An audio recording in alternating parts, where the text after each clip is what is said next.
aku nggak bakal mau menikah sama tukang sayur seperti kamu. Assalamualaikum warahmatullahi wabarakatuh. Salam hangat dari Rizka Story. Mari kita bersama mengirim sholawat kepada baginda Rasulullah. Sudahkah kita menilai seseorang dari kebaikan akhlaknya atau hanya dari tampilan luarnya? Pernahkah kita menyaksikan kejadian nyata ketika orang yang dianggap rendah ternyata memegang peran besar yang menyelamatkan banyak orang? Mengapa sebuah lamaran sederhana bisa berubah menjadi badai ejekan? Dan mengapa sebuah hinaan bisa menjadi pintu terbukanya kebenaran? Ikuti kisah ini dari awal hingga akhir. Dukung Rizka Story dengan subscribe agar setiap pelajaran berharga sampai ke hati dan menjadi pengingat untuk kita semua. Pagi itu matahari Solo terbit pelan, memantulkan kilau keemasan pada dedaunan asam yang berjajar di pinggir jalan. Di ujung gang menuju sekolah Katolik tua dengan dinding tebal dan jendela kayu tinggi, suara roda gerobak terdengar lembut, seperti lagu yang memecah sisa embun. Pak Budi mendorong gerobaknya perlahan. Di atas papan kayu tersusun rapi sayur pucuk labu, bayam hijau segar, kol, tomat, cabai rawit, dan beberapa ikat seledri yang baru dipanen subuh tadi. Wajahnya tenang, seolah hanya seorang pedagang kecil yang menjalani rutinitas biasa. Namun di balik tatapannya ada getar halus yang tidak mudah dibaca. Lapangan sekolah sudah ramai oleh lega tawa murid yang baru selesai apel pagi. Seragam putih abu melukis barisan rapi. Sementara di sisi kanan lapangan, beberapa guru berdiri sambil mengecek daftar piket. Di antara para guru, ada satu sosok yang selalu menjadi perhatian, Bu Rina, guru bahasa Indonesia yang terkenal tegas, tutur katanya halus, rambutnya diikat sederhana, riasannya tipis namun memantulkan pesona. Setiap kali Pak Budi mengantar sayuran untuk dapur sekolah, ia melihat Bu Rina dari kejauhan, lalu memilih menunduk, seperti menahan sesuatu yang sudah terlalu lama tinggal di dada. Di sudut gerbang, satpam sekolah yang akrab dipanggil Pak Karto melambai. Pak Karto berkata dengan nada bercanda, "Pak Budi, tumben datang lebih pagi. Ada pesanan khusus ya?" Pak Budi tersenyum, suaranya rendah. "Iya Pak, sayurnya lagi pada bagus. Kalau kesiangan, dapur sekolah keburu kehabisan." Ia menurunkan beberapa peti kecil. Tangannya cepat, rapi, terbiasa bekerja tanpa banyak bicara. Di saku bajunya, ada sebuah kotak kecil yang dibungkus kertas coklat. Kotak itu seperti menambah beban di langkahnya. Bukan karena berat, tetapi karena keputusan yang disimpannya sejak beberapa minggu terakhir. Dapur sekolah berada di bangunan belakang. Di sana ada Bu Yuni, juru masak yang ramah. Ia menyambut hangat. "Alhamdulillah datang juga." Maaf, maksud saya alhamdulillah. Aku harus bilang sesuai kebiasaanmu ya. Jazakillah khair, Budi. Sayurnya seger. Pak Budi mengangguk. "Insya Allah, semua masih baru.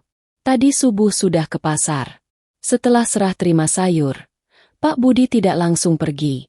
Ia kembali ke halaman, menatap lapangan sekolah yang mulai sepi. Murid sudah masuk kelas. Hanya tersisa beberapa yang sibuk menyusun properti pentas seni. Di sisi lapangan, Bu Rina berdiri dengan agenda kecil di tangan. Sinar matahari yang jatuh dari sela daun beringin mengenai wajahnya. Dalam hati Pak Budi sesuatu bergerak. Seolah setiap langkah hidupnya selama ini mendorongnya ke titik ini. Ia menarik napas panjang, merapikan kerah kemeja lusuhnya, lalu berjalan pelan. Jantungnya berdetak lebih kencang. Bukan karena lelah mendorong gerobak, melainkan karena kalimat yang sebentar lagi harus meluncur tanpa bisa ditarik kembali. Bu Rina menoleh ketika mendengar langkah Pak Budi. "Ada yang bisa saya bantu, Pak?" Pak Budi menatap sejenak, lalu menunduk ringan sebagai bentuk hormat. "Bu Rina, maaf mengganggu. Saya mau bicara sebentar saja." Bu Rina menutup agenda. "Silakan." Suasana halaman tiba-tiba menjadi terasa lapang. Angin bergerak pelan seperti menahan napas. Di sudut balkon lantai 2, beberapa murid yang sedang merapikan bendera kelas melihat ke bawah. Dua guru muda yang hendak ke ruang guru memperlambat langkah. Matanya menoleh penasaran.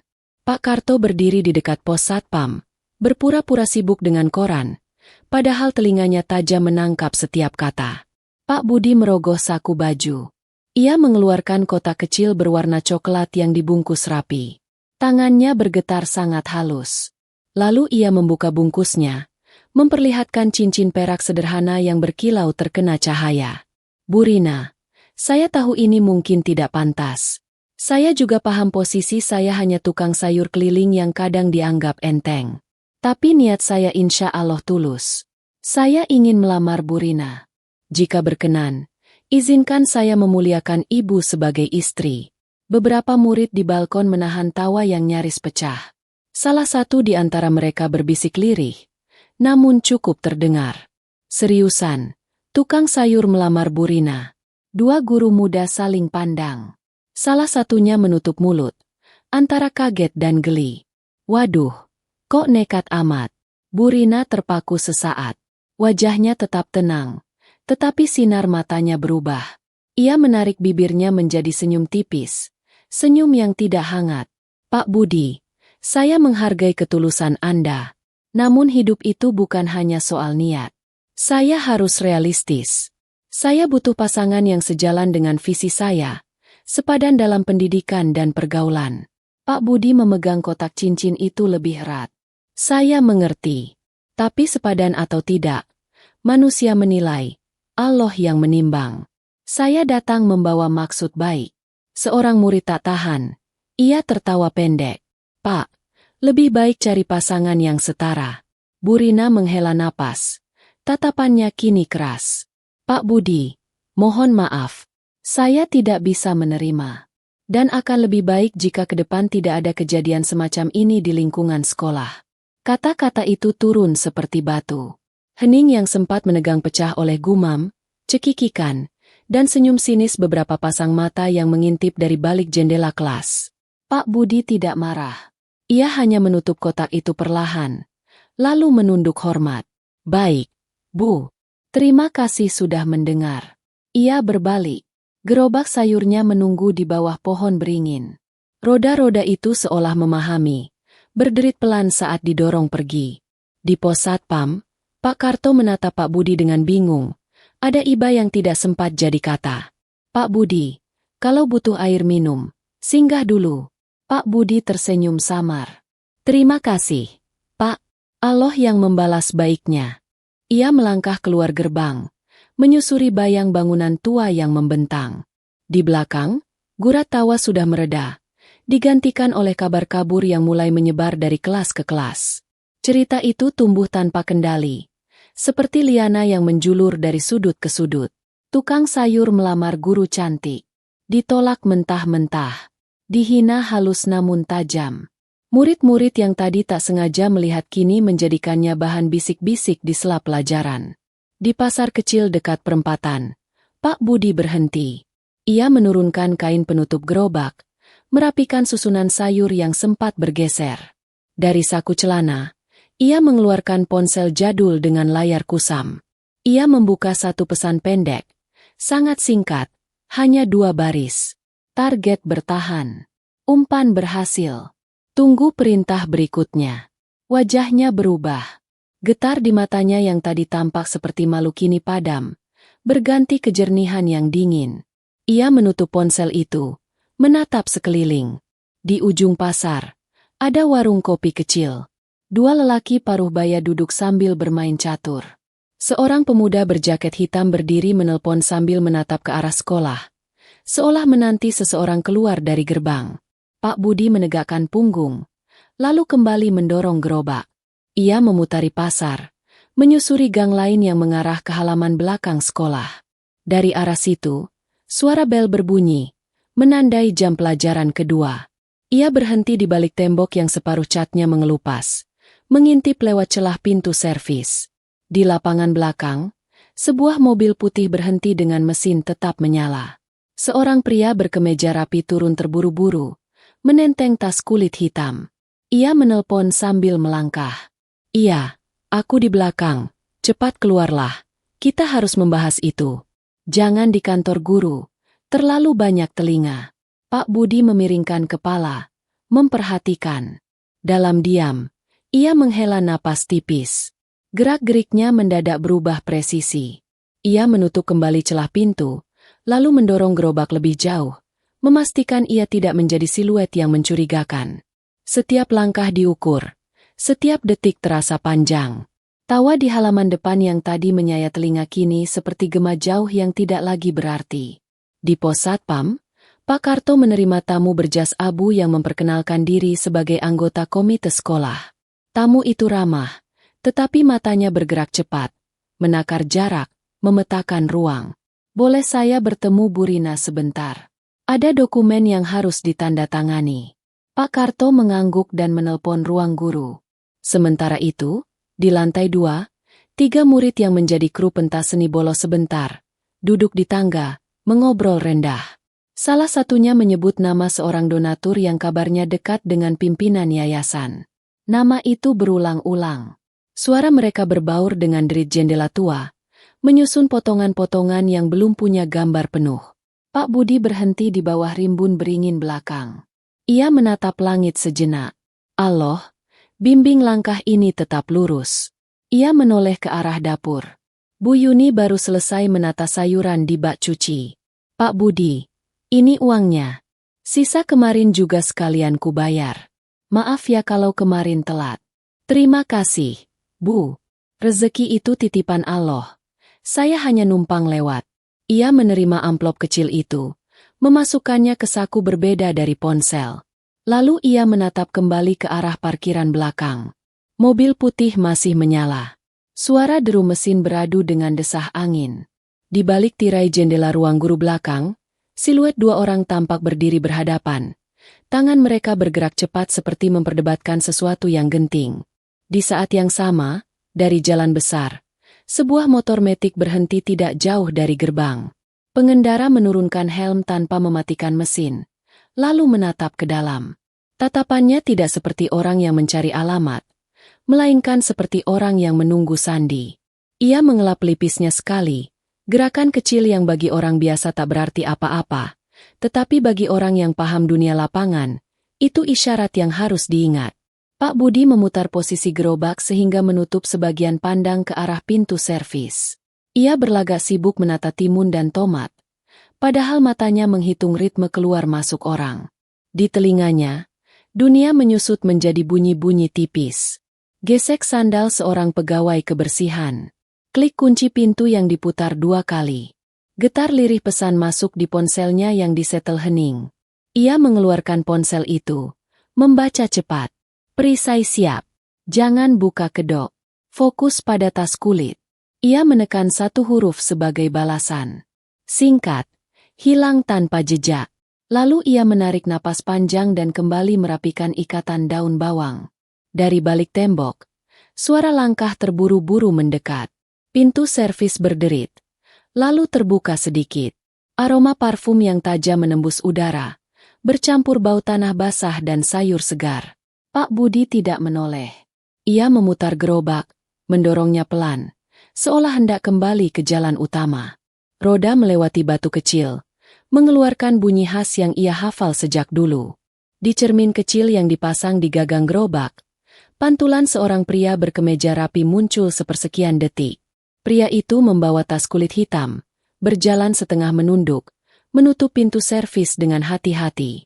Di kejauhan, bel sekolah berbunyi lagi. Langit yang tadi cerah kini diterpa awan tipis. Bayangan pohon memanjang di halaman. Semua orang terlihat menjalankan perannya. Yang satu mengajar, yang lain belajar. Ada yang tertawa, ada yang mencibir, ada yang mengejar waktu. Dan di antara semua itu, seorang tukang sayur bergerak seperti bayang yang menyatu dengan riuh kota. Ia menyentuh bibir gerobaknya. Jemarinya seakan menghafal pola kayu yang retak oleh panas dan hujan. Wajahnya kembali datar. Datar yang menenangkan. Bismillah. Semoga langkah ini diridai Allah.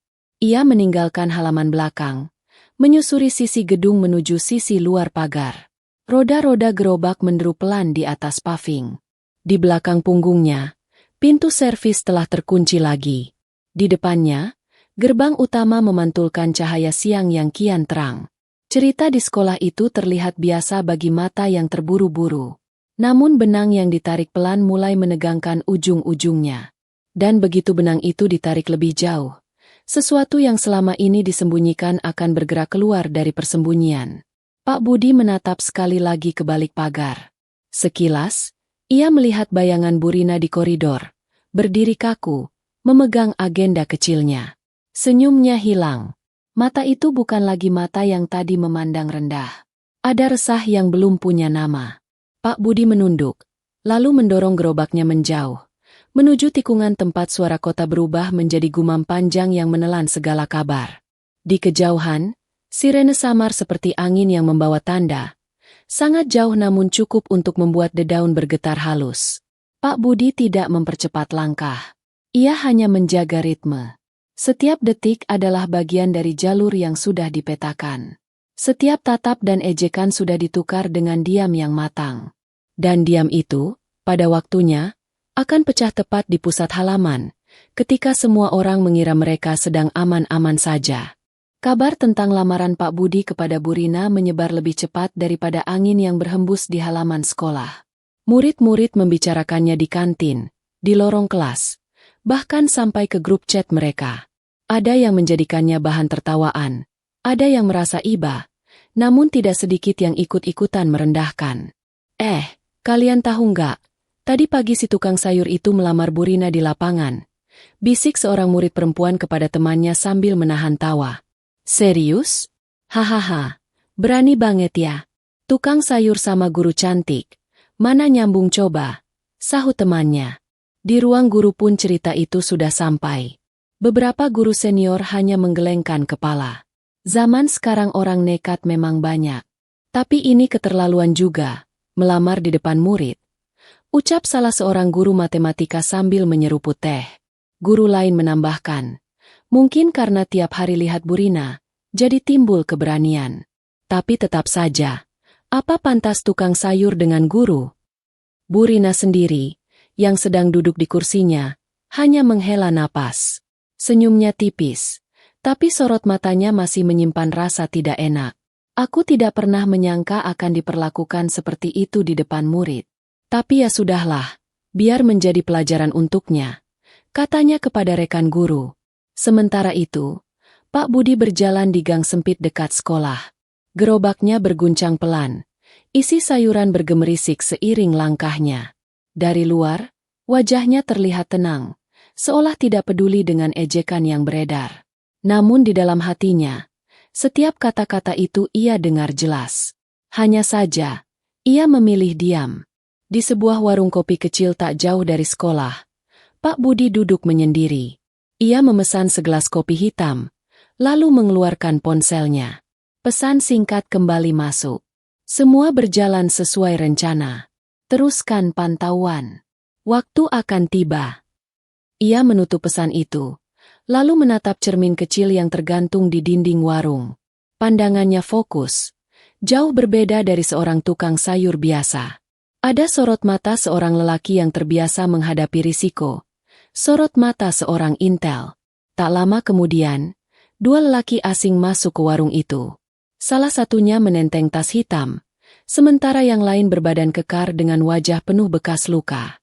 Mereka duduk di meja belakang, berbicara lirih. Pak Budi menajamkan pendengaran, pura-pura sibuk dengan kopinya. Ada kabar dari dalam.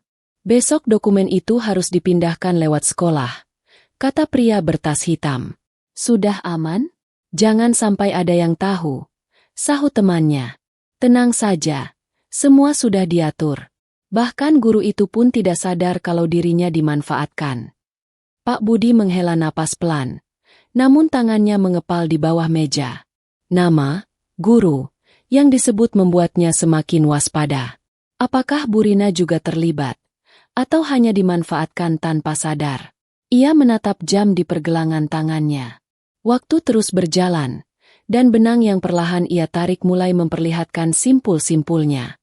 Di luar warung, langit mendung. Gerimis kecil turun, menambah suasana muram. Jalan basah memantulkan cahaya lampu kendaraan yang lalu lalang. Pak Budi meneguk sisa kopinya, lalu berdiri. Gerobaknya kembali ia dorong keluar. Tapi kini, langkahnya semakin mantap, matanya tajam, seakan semakin dekat dengan rahasia yang akan segera terbongkar. Namun ia tahu, sebelum sampai pada klimaks, akan ada lebih banyak ejekan, lebih banyak tatapan merendahkan, dan lebih banyak cobaan yang harus ia hadapi dengan kesabaran. Sore itu, halaman sekolah kembali ramai. Hujan yang turun siang tadi meninggalkan aroma tanah basah yang menyelimuti udara. Murid-murid bubar, sebagian menunggu jemputan, sebagian lagi nongkrong di kantin sambil membicarakan gosip terbaru. Tentu saja, gosip tentang Pak Budi masih menjadi bahan utama. Katanya Pak Budi itu beneran serius melamar Bu Rina. Hahaha, kasihan banget ditolak di depan umum, ujar seorang murid lelaki sambil menirukan gaya Pak Budi berlutut. Temannya ikut tertawa terbahak-bahak. Bayangin aja, tukang sayur nikahin guru cantik. Nggak level, bro. Di pojok kantin, ada murid perempuan yang wajahnya terlihat kurang nyaman. Kenapa sih kalian harus ngetawain terus? Kalau niatnya tulus kan nggak salah. Namun suara itu tenggelam dalam tawa keras teman-temannya. Sementara itu, di ruang guru, Bu Rina masih duduk dengan wajah sedikit gusar. Sejak lamaran itu, tatapan murid-murid kepadanya berubah. Ada yang memandang dengan rasa kagum karena dianggap terlalu tinggi untuk seorang tukang sayur. Ada juga yang diam-diam berbisik, menyalahkannya karena dianggap mempermalukan Pak Budi di depan umum. Guru matematika yang duduk di sampingnya berkata pelan, "Rin, sebaiknya kamu jangan terlalu dipikir. Orang itu memang bukan level kita. Cukup anggap itu angin lalu." Bu Rina mengangguk, meski dalam hatinya masih ada rasa tak enak. Di luar pagar sekolah, Pak Budi menunggu sebentar di bawah pohon beringin. Gerobaknya ia parkirkan, sementara dirinya duduk di bangku semen yang retak. Ia memperhatikan satu persatu murid keluar, lalu menoleh pada sebuah mobil putih yang berhenti tak jauh dari gerbang. Mobil itu sama seperti yang ia lihat pagi tadi saat pria bertas kulit masuk lewat pintu servis. Pak Budi menghela napas dalam hati. Mereka mulai bergerak. Tidak boleh lengah. Ponselnya kembali bergetar. Pesan singkat masuk. Target akan datang besok pagi. Jangan sampai lolos. Tas kulit adalah kunci. Pak Budi mengetik balasan singkat. Siap. Semua terkendali. Namun tiba-tiba, suara dari belakang membuatnya terkejut. Pak Budi, masih di sini. Ternyata Bu Yuni, juru masak sekolah, baru pulang membawa payung. Ia menatap Pak Budi dengan iba. Jangan dimasukin ke hati ya soal tadi pagi. Saya tahu murid-murid suka kurang ajar. Bu Rina juga pasti nggak bermaksud terlalu keras. Pak Budi hanya tersenyum tipis. Tidak apa-apa, Bu. Setiap orang berhak menolak. Saya ikhlas. Semua itu sudah ada jalan dari Allah. Namun jauh di dalam hatinya, kata-kata Bu Rina dan ejekan murid-murid itu ia simpan dalam diam. Bukan karena sakit hati semata, tapi karena ia tahu sebentar lagi semua orang akan menyaksikan kebenaran yang sebenarnya. Malam harinya, di rumah kontrakan kecilnya, Pak Budi membersihkan gerobaknya. Ia memeriksa roda, mengatur ulang posisi sayuran, lalu membuka laci rahasia di bawah papan kayu. Di sana tersimpan sebuah pistol kecil, sarung tangan hitam, dan sebuah kartu identitas yang berbeda dengan KTP biasa. Lambang polisi terpampang jelas. Ia memandang lama benda itu, lalu bergumam lirih. Ya Allah, berikanlah kekuatan. Biar hinaan ini menjadi bagian dari penyamaran. Biar ejekan ini menutup rapat jejak yang sesungguhnya. Keesokan harinya, suasana sekolah terlihat lebih ramai dari biasanya. Ada acara kecil pertemuan komite orang tua murid. Beberapa mobil mewah berjejer di halaman, menambah keramaian. Murid-murid sibuk menyambut tamu, guru-guru menyusun kursi di aula. Pak Budi datang seperti biasa, mendorong gerobaknya. Beberapa murid langsung berbisik-bisik. Tuh dia, tukang sayur nekat itu. Lihat, masih berani datang juga. Pak Budi hanya tersenyum samar, seolah tidak mendengar apapun. Ia menurunkan sayuran ke dapur, lalu berjalan ke lapangan belakang. Matanya waspada, mengamati setiap mobil, setiap tamu, setiap wajah asing yang masuk ke dalam sekolah. Di aula, Bu Rina tampak sibuk menyiapkan berkas. Ia sesekali melirik keluar jendela, dan tanpa sadar matanya bertemu dengan Pak Budi yang lewat di halaman. Ada rasa canggung yang tiba-tiba muncul, entah apa namanya. Namun di sisi lain, seorang pria berkemeja abu-abu tampak masuk membawa tas kulit hitam. Ia berjalan cepat, seperti orang yang tidak ingin terlalu diperhatikan. Pak Budi melihatnya dari kejauhan, matanya menyipit. Detik itu juga, ia tahu, inilah saat yang dinanti. Aula sekolah penuh dengan suara kursi yang bergeser, tamu yang berdatangan, dan murid-murid OSIS yang sibuk mengatur acara. Lampu neon berkilauan, memantulkan cahaya ke lantai yang baru dipel. Di panggung kecil, spanduk bertuliskan pertemuan komite sekolah terbentang rapi. Pak Budi berdiri di luar aula.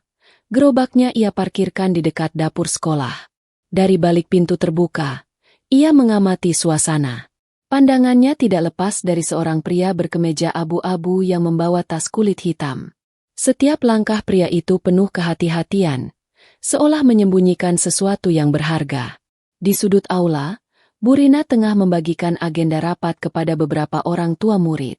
Wajahnya serius, berusaha fokus pada tugasnya, meski sesekali tatapannya melayang ke arah pintu, ke tempat Pak Budi berdiri. Ada rasa aneh di hatinya, semacam bayangan yang sulit ia tepis sejak lamaran kemarin. Pria berkemeja abu-abu itu duduk di deretan kursi tengah. Ia menaruh tas kulitnya di bawah kursi, lalu sibuk dengan ponselnya. Sesekali ia menoleh ke pintu belakang, matanya berputar cepat, waspada. Pak Budi yang memperhatikan dari kejauhan, menunduk pura-pura sibuk merapikan sayuran di gerobaknya. Beberapa murid yang lewat langsung berbisik. Itu dia lagi, tukang sayur. Kok nongkrong di sini terus sih? Hahaha, jangan-jangan masih naksir Bu Rina. Niat banget. Pak Budi hanya menahan senyum. Hinaan itu baginya kini seperti kabut tipis yang menutupi jalannya, sekaligus penyamaran yang sempurna. Tiba-tiba, suara ponselnya bergetar pelan. Ia membuka layar. Pesan masuk. Pantau tas. Di dalam ada dokumen rahasia hasil penggelapan dana. Jangan sampai keluar dari aula. Pak Budi menatap kembali ke arah tas kulit itu. Detak jantungnya semakin keras. Tugasnya kini semakin jelas. Namun, ia harus tetap berhati-hati agar identitasnya tidak terbongkar terlalu cepat. Sementara itu, di podium, kepala sekolah menyambut tamu. Suaranya lantang, membuat suasana aula lebih resmi. Kami ucapkan terima kasih atas kehadiran Bapak Ibu semua. Pertemuan ini penting untuk membicarakan masa depan sekolah. Tepuk tangan terdengar. Semua tampak normal. Hanya Pak Budi yang tahu ada bahaya tersembunyi di dalam ruangan itu. Di luar aula, Bu Yuni menghampirinya. Pak Budi, kenapa bengong di sini? Ayo masuk. Nanti dapat snack juga. Pak Budi tersenyum, menolak halus. Tidak usah, Bu. Saya tunggu di luar saja. Masih ada yang harus dijaga. Bu Yuni heran, tapi tidak bertanya lebih jauh. Tak lama kemudian, pria berkemeja abu-abu itu berdiri. Ia pura-pura menelpon, lalu melangkah ke pintu belakang aula. Tangannya sempat meraih tas hitam itu, tetapi buru-buru ia lepas lagi, seolah takut diperhatikan. Pak Budi segera bangkit dari bangkunya. Ia berjalan pelan, pura-pura mendorong gerobak ke arah kantin. Namun matanya tidak lepas dari pria itu. Di lorong belakang aula, pria itu berhenti sebentar. Suaranya terdengar lirih saat berbicara di ponsel. Besok pagi kita bawa keluar lewat sekolah. Tasnya aman di sini. Tidak ada yang curiga. Pak Budi menajamkan telinga. Setiap kata ia simpan. Dalam hati ia berbisik. Allah, beri aku kesabaran. Waktunya belum tepat. Tapi sebentar lagi kebenaran harus muncul. Hujan kembali turun di luar gedung. Gemericik air mengenai genteng, bercampur dengan suara murid yang bernyanyi di kelas sebelah. Suasana sekolah tampak biasa saja, seolah tak ada apa-apa. Namun di balik semua itu, arus besar sedang bergerak. Pak Budi menutup jaket lusuhnya, menyembunyikan gerakan tangan yang menekan sebuah alat kecil di sakunya. Lampu hijau menyala sesaat, memberi sinyal ke tim yang sudah menunggu di luar. Di kejauhan, sirene samar terdengar lagi. Kali ini lebih dekat, namun masih tertahan. Pak Budi tahu, sebentar lagi semuanya akan meledak. Pagi berikutnya, suasana sekolah lebih sibuk dari biasanya. Sejak subuh, para murid sudah berdatangan untuk gladi bersih acara pentas seni. Aula besar dipenuhi suara alat musik, sementara halaman depan penuh dengan orang tua murid yang sibuk mengurus keperluan acara komite. Pak Budi kembali hadir dengan gerobaknya. Sayuran segar tersusun rapi, tapi hatinya tidak lagi sepenuhnya pada dagangan. Matanya terus mencari tas kulit hitam yang kemarin sempat ia lihat. Ia tahu, tas itu berisi dokumen penting, bukti penggelapan dana sekolah yang melibatkan pihak luar, bahkan mungkin orang dalam. Beberapa murid masih mengejeknya dengan suara lirih saat ia melewati lorong. Itu tukang sayur nekat. Lihat tuh, masih berani nongol juga. Namun kali ini, Pak Budi hanya menunduk sambil berbisik dalam hati. Biarlah mereka menertawakan. Semua akan tahu pada waktunya. Di aula, pria berkemeja abu-abu kembali terlihat. Ia duduk di deretan kursi tengah. Kali ini lebih santai. Tas hitamnya tetap berada di bawah kursi, dijaga dengan sangat hati-hati. Beberapa kali ia melirik sekeliling, memastikan tidak ada yang curiga. Pak Budi mengambil posisi di dekat pintu samping aula, berpura-pura mengantarkan sayuran untuk konsumsi acara. Ia menaruh keranjang di atas meja, lalu duduk sebentar, seolah sedang beristirahat. Dari tempat itu, ia bisa mengawasi tas kulit tanpa mencolok. Bu Rina masuk ke aula membawa beberapa berkas. Rambutnya diikat rapi, wajahnya tampak sedikit lelah. Ia menaruh berkas di meja panitia, lalu berbalik. Pandangannya sempat bertemu dengan mata Pak Budi. Sekilas ada rasa canggung, namun Bu Rina buru-buru mengalihkan pandangan. Acara dimulai. Kepala sekolah naik ke podium, memberikan sambutan. Tamu-tamu bertepuk tangan. Semua berjalan normal, sampai tiba-tiba seorang pria asing masuk terburu-buru lewat pintu belakang. Tubuhnya tegap. Jaket hitamnya menutupi pinggang. Ia mendekati pria berkemeja abu-abu dan berbisik cepat. Pak Budi yang mengawasi segera menangkap momen itu. Ia melihat tangan pria asing tersebut menunjuk tas hitam. Lalu keduanya bergegas hendak keluar aula. Dalam hitungan detik, Pak Budi berdiri. Ia mendorong gerobak sayurnya hingga menutup jalan pintu samping. Murid-murid terkejut melihat gerakan itu. Beberapa guru pun menoleh. Bingung. Pria berkemeja abu-abu mendesis pelan. Singkirkan orang ini. Pria berjaket hitam segera melangkah maju, hendak menyingkirkan Pak Budi. Namun sebelum tangan itu menyentuhnya, Pak Budi membuka jaket lusuhnya. Sekilas, terlihat lambang kecil di balik bajunya, tanda pengenal intel kepolisian. Wajah pria berjaket hitam langsung berubah pucat. Ia mundur selangkah. Tak menyangka seorang tukang sayur ternyata bukan orang biasa. Pak Budi berkata dengan suara tenang namun tegas.